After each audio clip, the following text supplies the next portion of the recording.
Nous vivons aujourd'hui dans un monde saturé d'informations. Il y a tellement de contenu disponible. La surcharge de tâches, d'emails et de médias peut être accablante.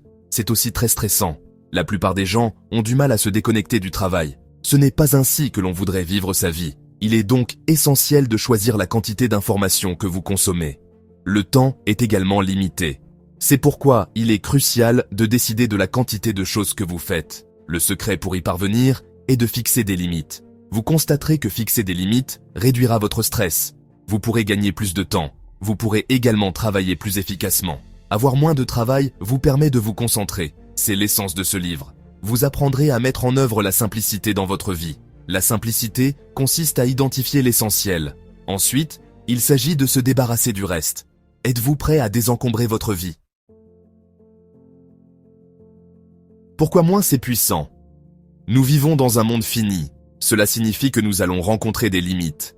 Il est facile de penser que les limitations sont problématiques.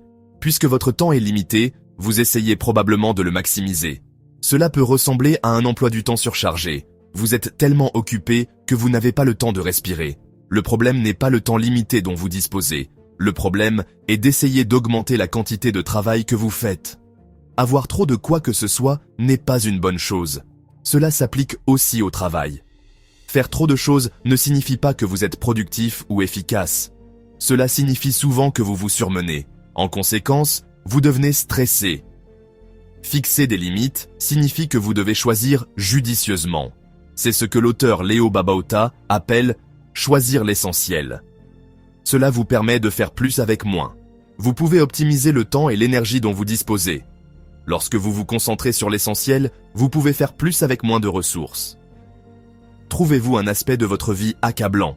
Alors il peut vous être utile de penser à fixer des limites. Cela vous aidera à simplifier. Par exemple, vous avez peut-être trop d'emails. Une façon de fixer des limites est de consulter votre boîte de réception seulement 2 fois par jour. Ensuite, limitez-vous à ne répondre qu'à 5 emails à chaque fois. Cela vous forcera à choisir les emails les plus importants. Quelques questions que vous pourriez vous poser sont: quels aspects de ma vie sont accablants? Qu'aimerais-je simplifier? Quelles autres choses voudrais-je limiter, comme mes biens ou les informations que je reçois?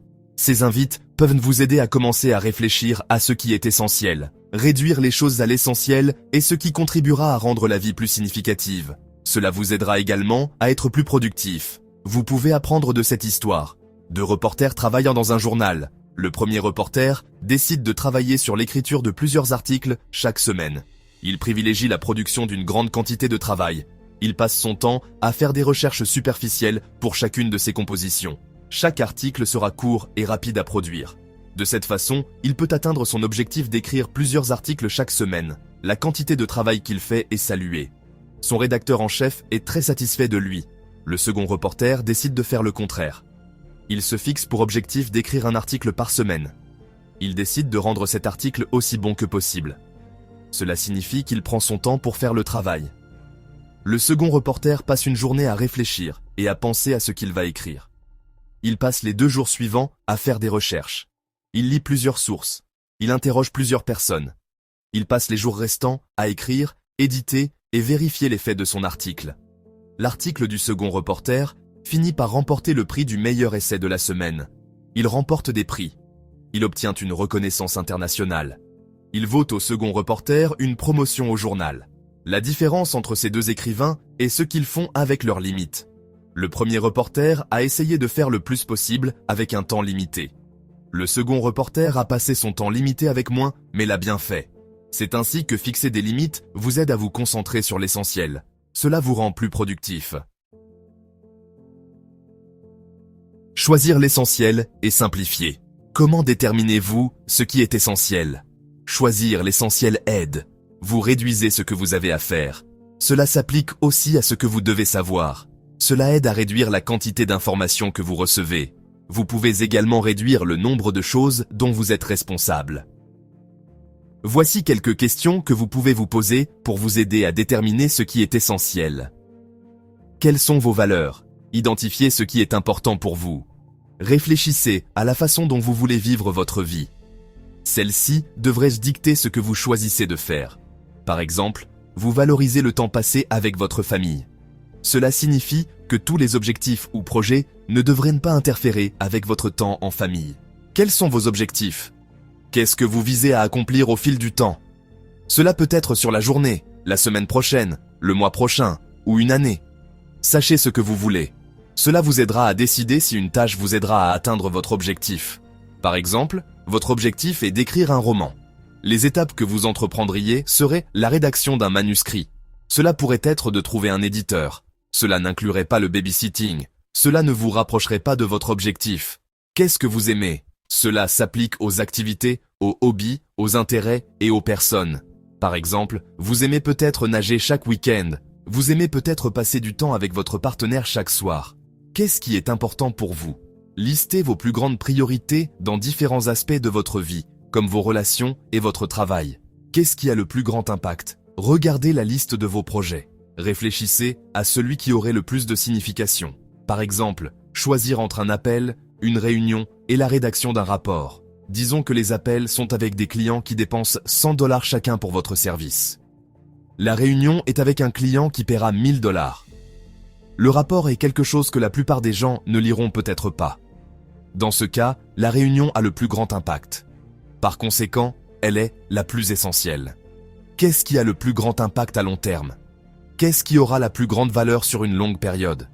Prenons l'exemple ci-dessus. Une réunion avec un client pourrait rapporter $1000 la semaine prochaine.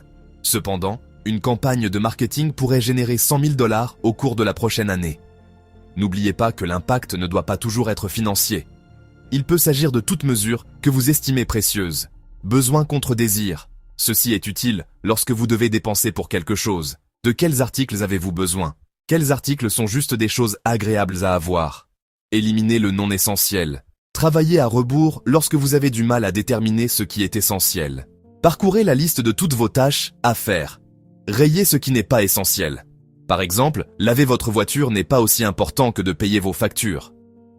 Processus d'édition continue. Apprendre à identifier l'essentiel demande de la pratique. Essayez d'éliminer certaines des tâches non essentielles. Voyez si cela fonctionne pour vous. Revoyez cette pratique une autre semaine. Essayez d'éliminer plus d'éléments de votre liste.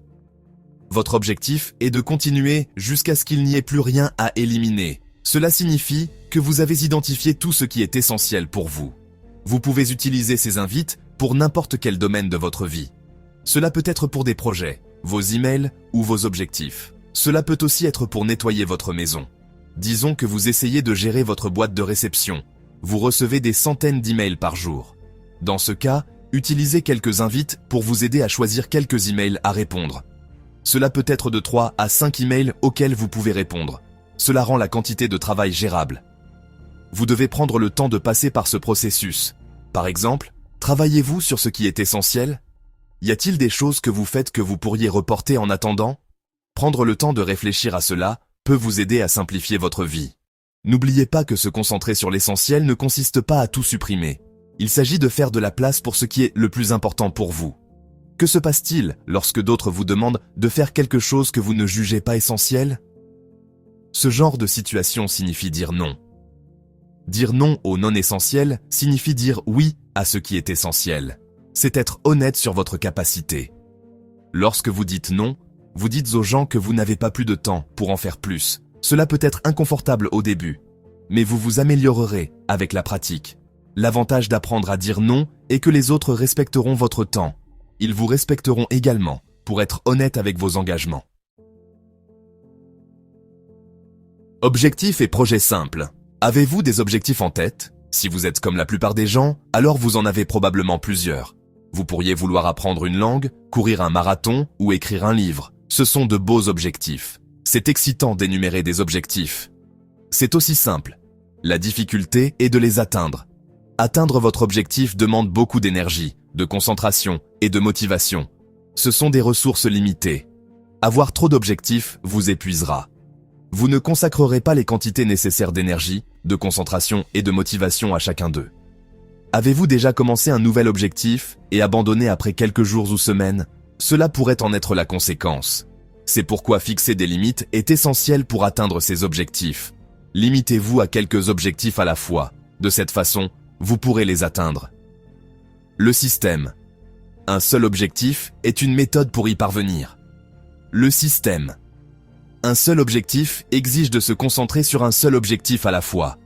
Commencez par décomposer l'objectif en petites étapes réalisables. Choisissez un objectif. Énumérez ce que vous aimeriez réaliser au cours des prochaines années. Évitez d'essayer de tout faire en même temps. Choisissez un seul projet. Engagez-vous-y. Choisissez celui que vous voulez faire. Décomposez-le en un sous-objectif. Idéalement, votre projet devrait durer de 6 mois à 1 an.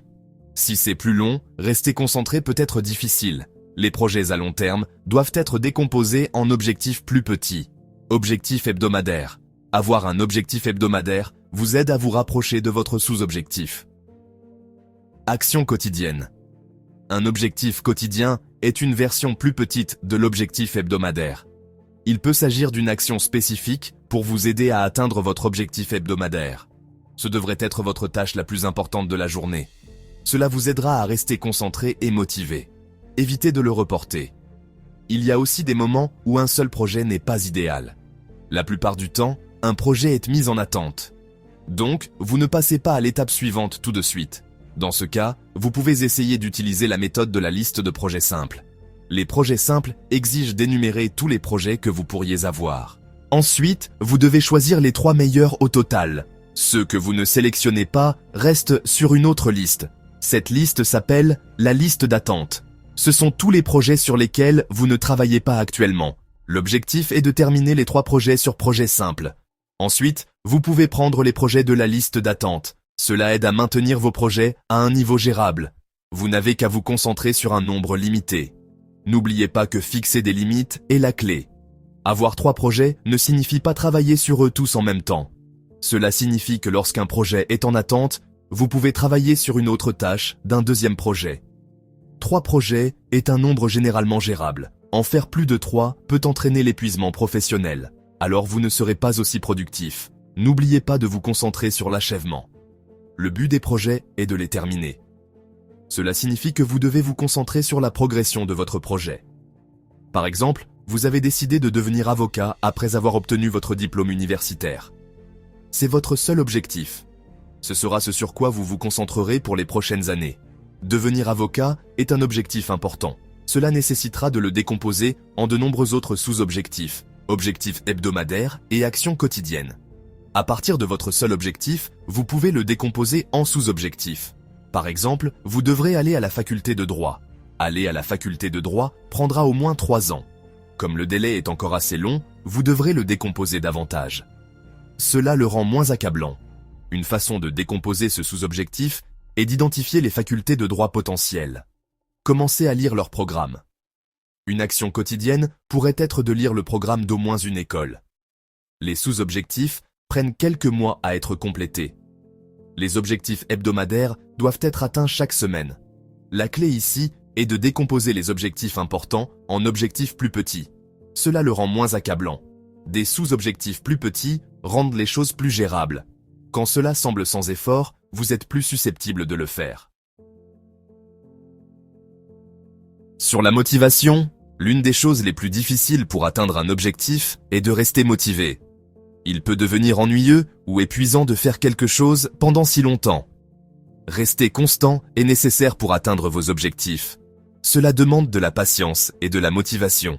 La motivation est ce qui vous inspire et vous pousse à atteindre un objectif. Elle vous aide à vous tenir à votre objectif lorsque vous rencontrez des obstacles. Elle vous aide à continuer. Il existe à la fois une motivation positive et négative. La motivation négative peut être de travailler sous pression, menace ou peur. Par exemple, savoir que vous pourriez être renvoyé peut être une motivation négative. Cependant, la motivation positive est plus efficace. L'auteur Leo Babauta suggère 8 façons différentes de se motiver. La motivation est cruciale. Elle vous aidera à maintenir la concentration et l'engagement nécessaires pour atteindre vos objectifs. 1. Commencez petit. Facilitez-vous la tâche pour prendre de l'élan. Commencez par un objectif petit et facile. Cela vous aidera à renforcer votre confiance. Vous serez plus susceptible de continuer. 2. Un seul objectif. Essayez de ne pas viser trop de choses à la fois. Concentrez tout votre temps limité, votre énergie et votre attention sur un seul objectif. 3. Examinez votre motivation. Réfléchissez à vos raisons de commencer quelque chose. Peut-être essayez-vous de vous mettre en forme pour votre famille. Cela pourrait être un incitatif plus fort que de le faire pour vous-même. 4. Vraiment le vouloir. Quel que soit votre objectif, cela doit être quelque chose que vous voulez faire. Ce doit être quelque chose pour lequel vous êtes prêt à travailler. Cela devrait vous enthousiasmer. 5. Engagez-vous publiquement. Prendre un engagement public vous rend responsable. Il est naturel de ne pas vouloir avoir l'air mauvais devant les autres. 6. Enthousiasmez-vous. Apprenez à vous motiver pour votre objectif. Parfois, parler de votre objectif à d'autres vous aide à vous enthousiasmer. 7. Créez de l'anticipation. Parfois, il est utile de ne pas commencer un objectif tout de suite. Essayez de fixer une date future comme date de début pour votre objectif. 8. Imprimez-le, affichez-le.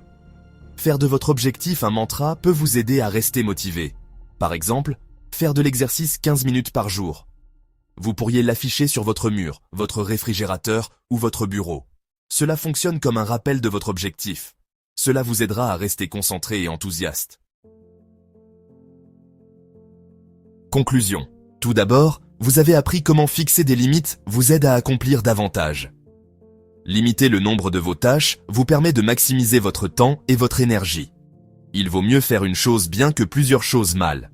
Deuxièmement, vous avez appris comment fixer des limites. Cela commence par déterminer ce qui est essentiel. Cela vous facilitera le refus d'autres engagements ou tâches. Troisièmement, vous avez appris à ne pas vous laisser submerger. Avoir trop de tâches et de projets peut vous stresser. Fixer des limites et identifier ce qui est essentiel peut y remédier. Il existe 2 méthodes pour simplifier les tâches et les projets. L'une est le système d'objectifs uniques. C'est là que vous concentrez tout votre temps et votre énergie sur la réalisation d'un seul objectif. Le système d'objectifs uniques exige de diviser votre objectif unique en plusieurs objectifs plus petits. Ce sont vos sous-objectifs, vos objectifs hebdomadaires et vos actions quotidiennes. L'autre méthode que vous avez apprise est la liste de projets simples.